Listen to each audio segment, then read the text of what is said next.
easy, especially if you're not actually selling products online. If you are selling products online, your sales numbers themselves will be a partial measure of success, but not the only one.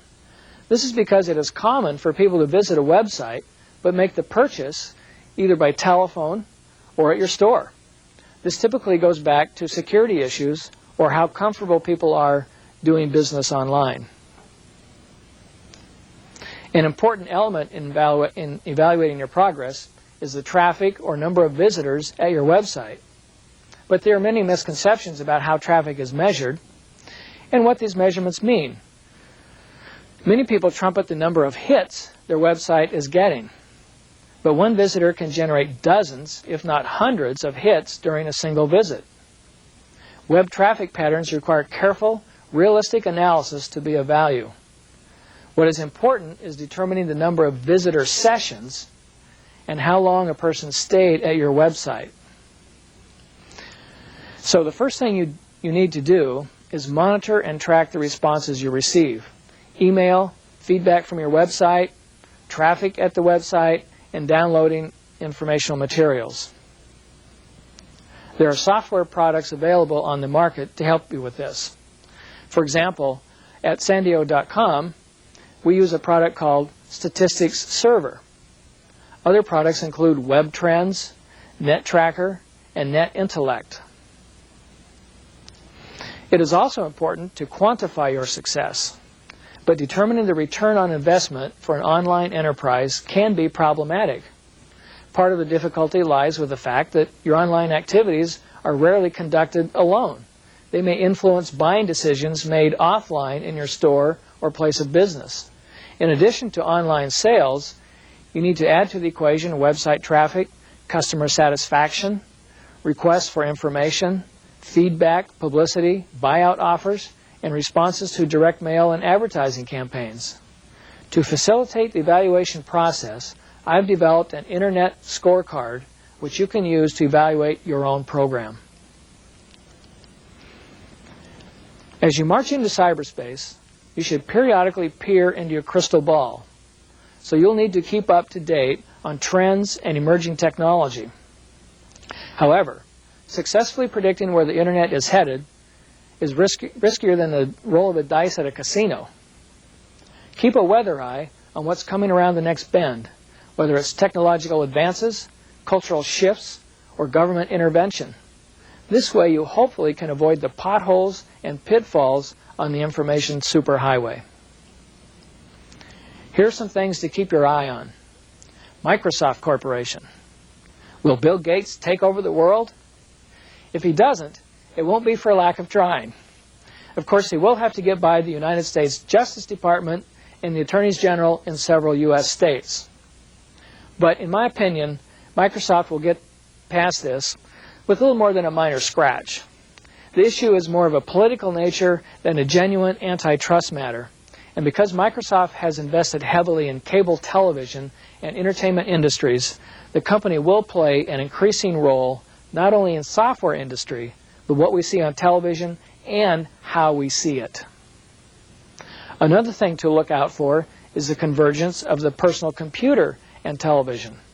The distinctions between the two are getting cloudier every day, each one influencing the other.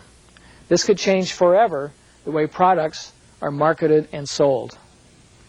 We've already seen the emergence of web TV. It is not catching on as quickly as its promoters had hoped, but like other early technology, such as the first televisions, it has a way to go before it becomes adopted by large numbers of people. But it will be refined and redesigned, and the concept is likely to become as commonplace as other household appliances are today. Keep your eye on digital subscriber line technology, which allows high-speed data transfer over ordinary copper telephone lines. The technologies that will improve the look and speed of delivery of web pages, such as dynamic HTML and animation software that renders images with vectors. Also, extensible markup language, or XML, which holds the promise of improving online publishing and business-to-business transactions, as well as making it easier to find information online. You should proceed with caution, however. You want to be on the leading edge, but not the bleeding edge. Monitor the trends and new technologies, but evaluate them thoroughly before adopting them. It's important that we see the technology for what it is. It provides us tools we can use to achieve our business as well as our personal goals.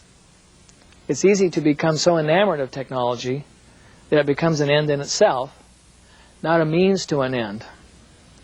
When adopting new technologies for integration into your business or organization, do so with forethought. Otherwise, you may find yourself incurring expenses for which you will see little or no return. The key to moving forward and avoiding the potholes is staying well informed. Keep your eyes open to the trends, whether they are developments in technology, the regulatory arena, or the marketplace. Only then can you make smart decisions regarding the future of your venture into cyberspace. An area that deserves special attention is the impact the Internet and electronic communications is having on our cultures and society at large. The Internet and its communications technology are having an impact on many facets of our lives, and its influence will continue to grow, particularly as personal computers and televisions become more alike, and, more important, the distinctions between the content becomes blurred. TV has become such an ingrained element in our lives that the closer the web comes to emulating TV, the more acceptance it will receive, and the more integrated it and other facets of the net will become in the lives of the general populace. Yet, this rapid pace of change presents a paradox. Those on the net struggle to keep up technologically, but are waiting impatiently for society to catch up. The acculturation process, society at large assimilating these changes into its daily life, moves at a much slower gait. Call it the acculturation chasm. The town at the end of the railway is established, but there's no regular passenger service. The chasm will be bridged as the cost of entry continues to drop internationally and the content and programming improve as security is perceived to be tighter. It is happening. Women are migrating to the net in greater numbers, spurring retail sales. And as the acculturation process continues, as today's youth mature and enter the marketplace with the accompanying increase in spending power, their familiarity with the medium will not breed contempt. It will change societal buying habits and how transactions take place. Contributing to the chasm is the Internet being portrayed as the denizen of pornographers, child molesters, weird religious cults, and anarchists by the mainstream news media, even when the Internet is nothing more than an incidental aspect of a story. The coverage of the mass suicide of the Heaven's Gate religious sect last year illustrates this tendency only too well. When the 39 people took their lives, somehow the Internet was at fault by many news accounts. Yet, the Internet was far less of a factor in the lives of these misguided people than television, which ironically is where most of the finger-pointing occurred. What will drive the acculturation process is customer service. People are demanding more and receiving more. The Internet offers businesses and organizations a marketing opportunity that did not previously exist. But it also gives more power to the consumer. In conclusion, the Internet holds a great deal of promise for a great many businesses. The key is going about it sensibly, establishing realistic goals, setting your garbage meter on high, and keeping an eye out for new opportunities as well as those potholes. This new breed of technology allows us to communicate as we have never done before. This in turn opens new avenues for entrepreneurs to either extend businesses or to create new businesses within the digital universe we call cyberspace. Yet being able to capitalize on these new opportunities carries with it responsibilities in terms of the impact our activities have on others, be they business people, household consumers, or children. Business may be conducted within a burgeoning technical realm, but the actions evoke reactions within our culture and society at large, as well as at the regulatory level. The communications revolution may be chaotic, but it is not anarchic. The Internet holds a lot of promise, but go in with your eyes wide open. The Internet is not a panacea for poor planning and haphazard implementation.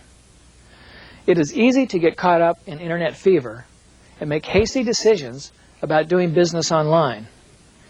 If you're not online or are just getting your feet wet, don't lose sleep over missing the boat. The key to successfully taking your business into the electronic frontier is thorough research and planning, realistic expectations, and methodical implementation. And be aware of the hype-meisters who would have you believe you'll be a millionaire before the week has ended. Plan carefully and thoroughly, and once committed, see it through. Be patient. It may take 2 to 3 years before it pays off. In the next segment, my colleague Stuart Harris will get into greater detail on what it takes to get online and offer you practical advice on how to use the Internet effectively and efficiently. Thank you. Thank you, Mr. Edwards. Let us begin the first question and answer session. We will try to answer as many questions as possible. Therefore, we ask that only one question be asked per phone call and that these questions be as brief as possible. You may call the studio directly at the phone numbers or fax, which now appear on your screen. We remind you to make your phone calls at a distance from the monitor to avoid feedback. Our first question is from UNAM in Mexico, the Facultad de Medicina Veterinaria y Zootecnia. Welcome. Your question, please. Yes, thank you very much. Is it necessary to contract a web designer that is somehow related with a search engine like Yahoo? Otherwise, we will not get customers. What is your opinion in this matter? Thank you. Thank you. Well, you don't have to contract a designer associated with a search engine. In fact, you probably will not be able to. You just need to find someone who has some experience in that and that understands how to register the website with the search engines once it has been constructed. Okay. Yeah, the questioner's assumption is absolutely right, that a website that's not promoted on the web searches is practically invisible. So the questioner's assumption is correct, but it's not a matter of design. I support Larry. It's just a matter of knowing how to get listed on the searches. We have another question from Mexico, from the Instituto Politécnico Nacional Educación Continua. Welcome. Your question, please. Yes, good morning. We're calling from the Instituto Politécnico Nacional Educación Continua. We would like to ask for you to elaborate on the first idea, which is to learn the law, and also to what happens about the risk of getting viruses when you browse. ¿Podría repetir el question? I'm trying to get clarification. Señor? Yeah. Oh, okay. Yeah. Well, the question really has two parts. The first part is I'm saying that before you make a real financial commitment to the Internet, you need to go out and explore the Internet and see what's going on out there and what the opportunities are and learn about it.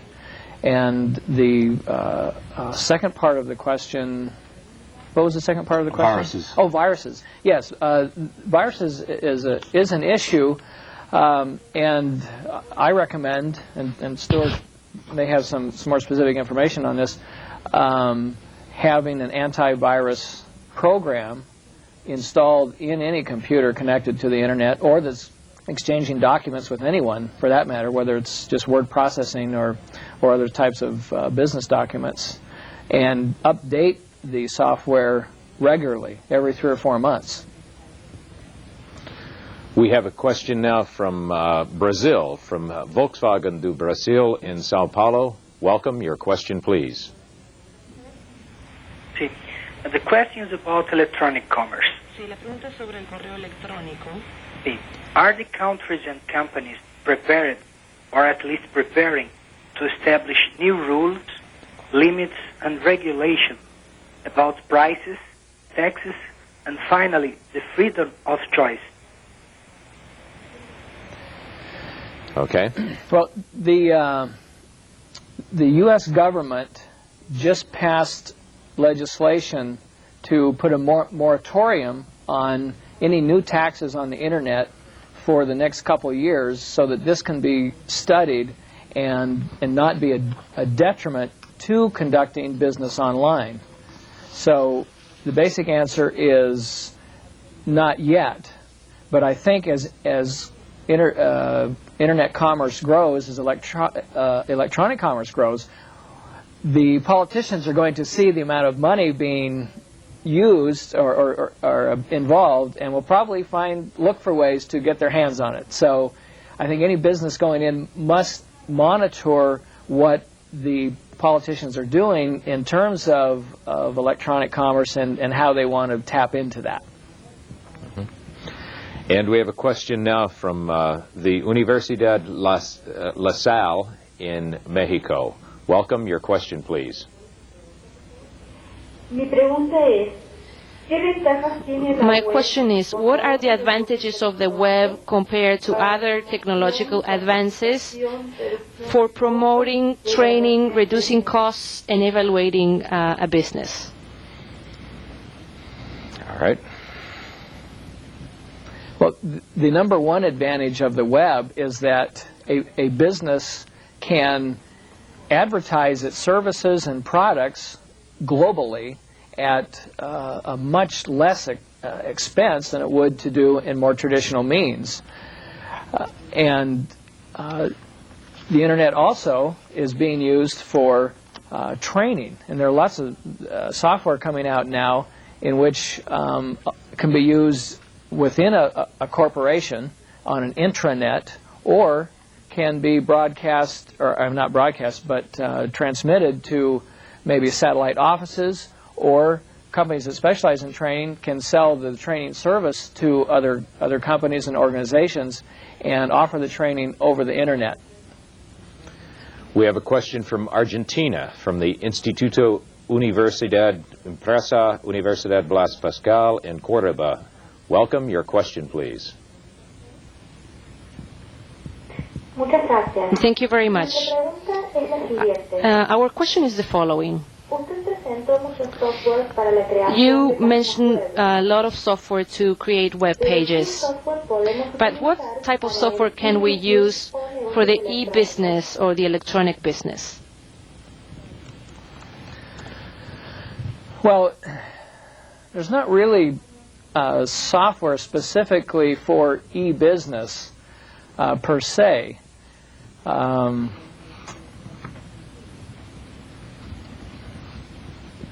Yeah, there just really isn't specific software for that. It's you just use software that is being used on the Internet.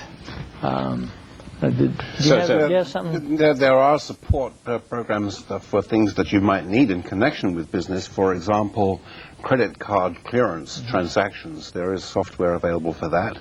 There is software support available for making your site secure so that your customers will feel confident in giving credit card numbers to you through the net.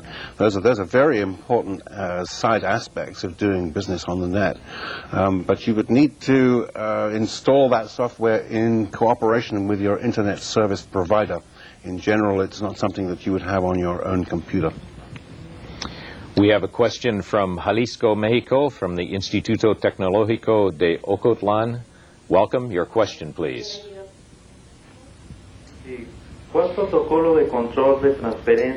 Yes. What transfer protocol should we use in the Internet? The TPC diagonal, which is the Internet transfer protocol, or the PTP, which is the point-to-point protocol?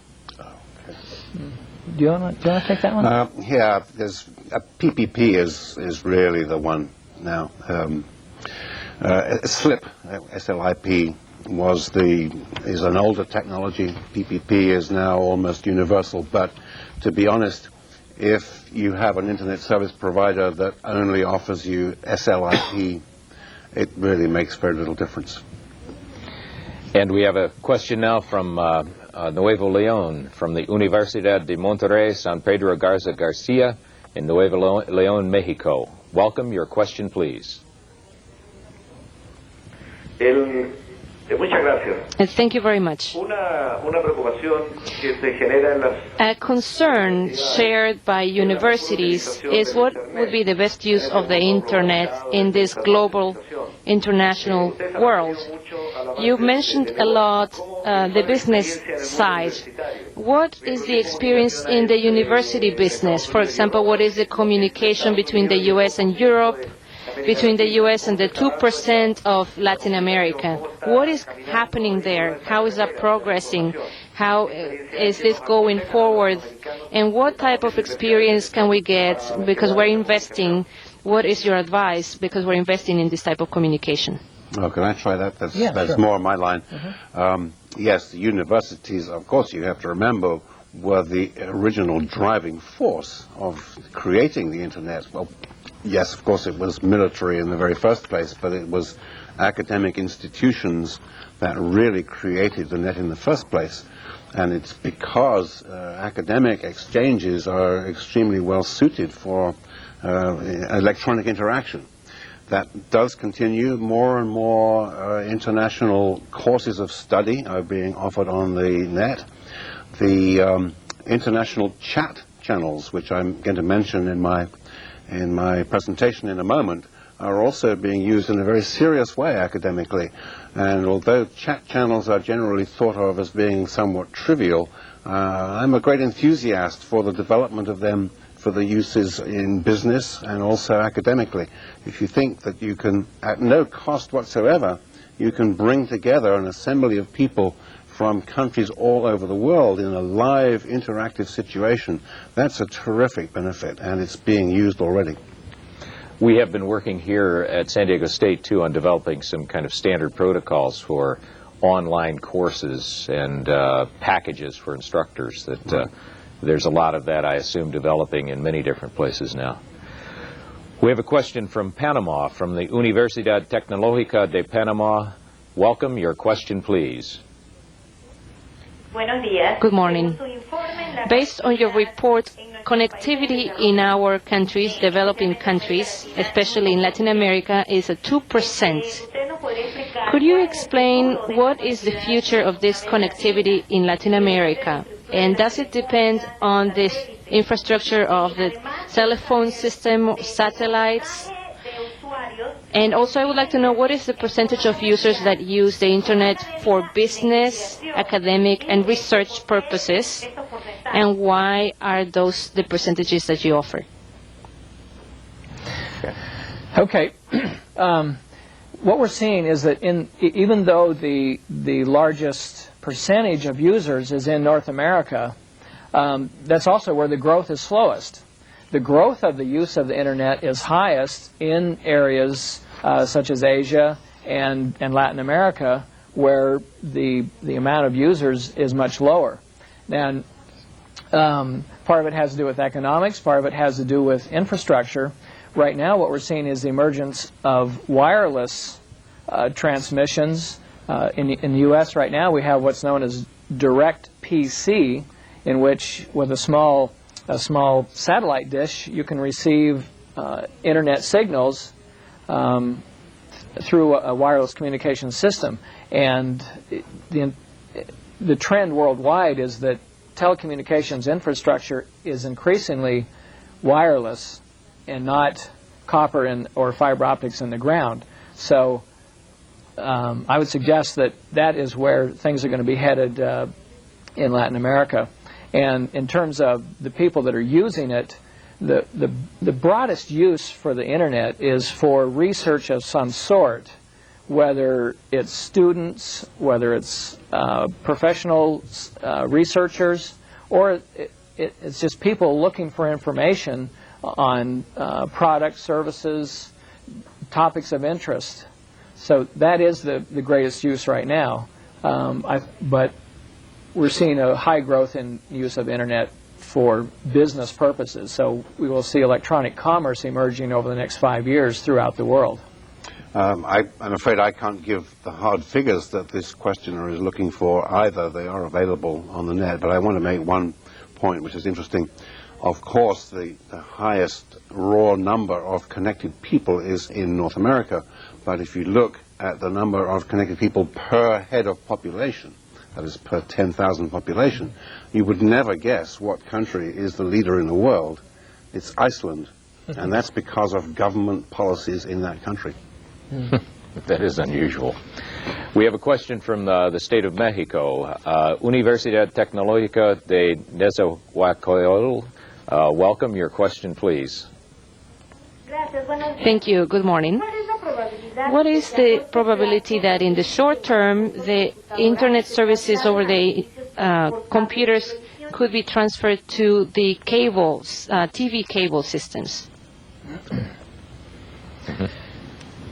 In this country, we're seeing a rapid proliferation of the use of the cable network to transmit Internet signals and information. And in fact, I use that access for myself at home.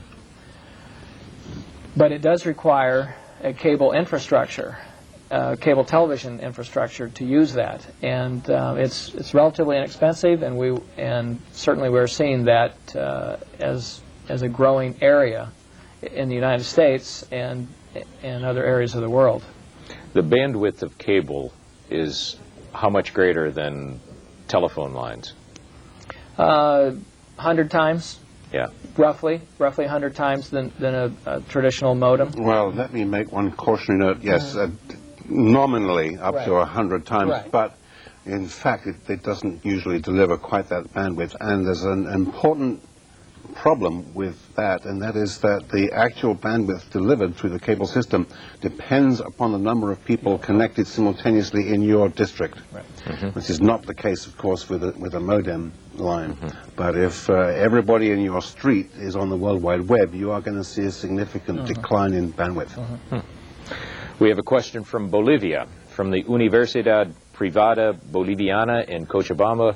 Welcome. Your question, please. Thank you. It has to do with the increasing commerce throughout the world and the payment of taxes that has to do with business, which means you can buy a product in Brazil, for example, and that was done in Ecuador, but you're buying it in the United States. Is there any type of legislation that will regulate this? And will this slow down the development of the e-commerce? Larry? Well, I'm not sure what specifically is happening in other countries in terms of taxing commerce, but as I said earlier, in the United States, there has been a moratorium placed on taxing electronic commerce in the United States, and there is certainly pressure on other countries to follow suit and do the same thing and let electronic commerce develop without being impeded.